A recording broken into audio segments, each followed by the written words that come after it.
Minasan, konnichiwa. Oke, kali ini kita akan melanjutkan partikel ya. Kita akan membahas lanjutan dari konten kemarin, yaitu masih membahas tentang partikel. Nah, sekarang kita masuk jenis yang ketiga, yaitu partikel kepunyaan. Nah, partikel kepunyaan itu adalah no.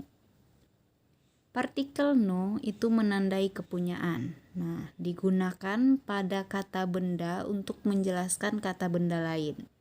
Sering disebut sebagai partikel kepunyaan. Nah, contohnya ya, watashi no kabang. Nah, tasku artinya. Atau contoh yang kedua, daiya no necklace, yang artinya kalung permata gitu ya. Jadi di antara kata benda dan kata benda itu ada partikel kepunyaan atau partikel no gitu. Lanjut jenis yang keempat, partikel kata depan. Kalau partikel kata depan itu agak banyak ya minasan ya. Ada ni, karamade, to, ka, ya, toka, ga, keredo, dan kara. Dalam bahasa Indonesia, kata depan seperti di, ke, dari, pada, sampai, dengan, dan lain-lain berdiri sebelum kata benda. Namun dalam bahasa Jepang, kata-kata tersebut berdiri setelah kata benda sebagai partikel. Nah, jadi kebalik ya minasang ya. Kalau bahasa Indonesia partikelnya di depan kata benda atau sebelum kata benda, tapi kalau bahasa Jepang setelah kata bendanya ya. Yang pertama, partikel ni yang menandai kata depan. Nah, partikel ni digunakan dengan kata kerja gerak untuk menandai lokasi, ketibaan atau titik temu, tempat tujuan, tempat keberadaan, waktu atau seperti hari, tanggal, bulan, tahun, dan jam. Contohnya, daigaku ni sukimasta ya. Daigaku ni sukimasta. Aku tiba di kampus. Contoh yang lain, konojo wa motodori genki ni natta. Nah, ia kembali ke dirinya yang ceria dulu. Selanjutnya partikel menandai kata depan. Partikel digunakan untuk menandai arah yang dituju, menuju atau mengarah ke lokasi. Hanya digunakan dengan kata kerja gerakan terarah gitu. Nah, apa aja itu? Coba kita lihat contohnya ya. Bobu wo nihon e itta. Bob menuju ke Jepang gitu ya. Nah, kalau pergi berarti dia terarah gitu ya. Nah, bisa juga kachie mo kau. Nah, menuju kemenangan gitu. Lanjut, partikel D menandai kata depan. Nah, partikel D itu menandai lokasi perbuatan atau peristiwa, juga menandai penyebab atau cara bahan ya. Nah, contohnya Toshokan de benkyou shimasu. Nah, ini menandakan lokasi ya minasang ya. Ada kelas di perpustakaan. Nah, di karena ada kata kerja yang melakukan kegiatan ya. Kalau ni tadi juga di artinya, tapi tidak melakukan pekerjaan kata kerjanya, keberadaan ya, menjelaskan keberadaan. Tapi kalau D diartikan di karena kata kerja di belakangnya melakukan kegiatan atau berupa aktivitas. Lalu selanjutnya untuk menyatakan penyebab. Contohnya yuki de densha ga okuremashita. Karena salju kereta api ditunda. Nah, jadi penyebab ya. Bisa untuk menyatakan sebab juga bisa. Lalu untuk menyatakan cara juga bisa. Nande kita datang naik apa gitu ya. Dengan cara apa datangnya gitu. Paham ya? Lalu kita lanjut partikel karamade. Nah, Partikel karamade menandai saat mulai dan berakhirnya suatu proses. Jadi kara berarti dari, nah sering dipasangkan dengan made yang berarti sampai. Nah contoh kalimatnya, kuji kara goji made shigoto shimasu. Nah, saya bekerja dari pukul 9 sampai pukul 5 sore gitu ya. Nah, jadi dari sampai. Berikutnya kita lanjut partikel to. Ya, partikel to menunjukkan sebuah kegiatan dilakukan bersama dengan mitra atau lawan.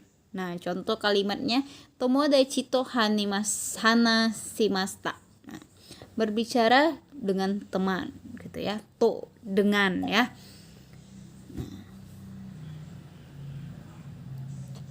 Selanjutnya partikel K menandai kata depan. Nah, partikel K menghubungkan dua kalimat dengan arti atau ya. Nah, contohnya Natsuyasumi wa Australia ka Taika Rusia ikimasu. Nah, jadi artinya pada musim panas aku akan pergi ke Australia, Thailand atau Rusia gitu ya. Jadi belum pasti. Nah, dia di antara itu dia mau pergi gitu ya. Jadi K juga bisa menandakan artinya atau gitu. Lanjut partikel ya. Nah, partikel ya berarti seperti dan gitu ya. Nah, mendaftar dua kata benda atau lebih sebagai contoh gitu ya. Nah, contoh kalimatnya nomimono ya kapu ya napukin wa iranai. Nah, kamu tidak membutuhkan barang seperti serbet, gelas minuman gitu ya, serbet, gelas minuman. Nah, jadi ada koma-komanya gitu ya. Jadi seperti biasanya gitu, menguraikan contoh gitu ya. Nah, lanjut partikel toka.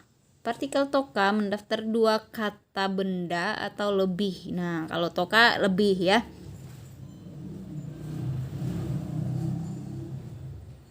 Nah, misalnya kutsu toka satsu kau gitu ya. Nah, membeli barang seperti sepatu, kemeja dan lain-lain. Nah, kalau sudah toka berarti pasti banyak yang lain gitu yang tidak disebutkan gitu. Lalu partikel ga, keredo, kara. Ya, tiga ini langsung kita bahas ya. Ga, keredo, kara. Kalau ga, keredo, tapi dan karena. Nah, menghubungkan dua kalimat yang berlawanan. Nah, contohnya kire desu ga takai desu. Nah, indah tapi harganya mahal. Kire desu keredo bisa ya, atau biasanya itu kire desu kedo gitu. Kire kedo takai desu. Nah, meskipun indah tapi harganya mahal. Atau bisa juga kire desu kara takai desu, karena indah harganya mahal gitu. Bisa dipahami ya? Bisa ya? Bisa dong. Nah, selanjutnya partikel percakapan. Nah, ini sebelumnya sudah pernah dibahas ya, partikel percakapan. Nah, ada ne dan you. Biasanya minasan pasti akan menemui di belakang kalimat. Nah, gitu paling banyak pada kalimat informal, dari situasi informal gitu ya. Biasanya di anime gitu. Bahkan di situasi formal pun juga ada gitu ya, ne dan you. Nah, pertama kita bahas ne ya. Ne itu hanya digunakan dalam percakapan yang diletakkan di akhir kalimat gitu ya. Nah, percakapan maksudnya lisan ya. Nah, bisa situasi formal maupun informal. Yang penting itu lisan, bukan tulisan. Nah, lalu untuk ini kegunaannya untuk memastikan hal yang disampaikan dengan nada tinggi. Dan untuk meminta persetujuan yang menyatakan empati juga bisa ya. Bisa untuk menyatakan, memastikan gitu ya. Bisa untuk menyatakan persetujuan gitu. Nah, misalnya kire desu ne, cantik bukan? Nah, berarti ini menyatakan persetujuan ya. Nah, tapi asta desu ne, nah memastikan ya, besok kan. Nah, gitu. Nah, sekarang partikel yo. Partikel yo diletakkan di akhir kalimat untuk menunjukkan keyakinan dan ketegasan pembicara akan hal yang dikatakan gitu ya. Juga berarti pembicara menyampaikan hal yang baru ke pendengar.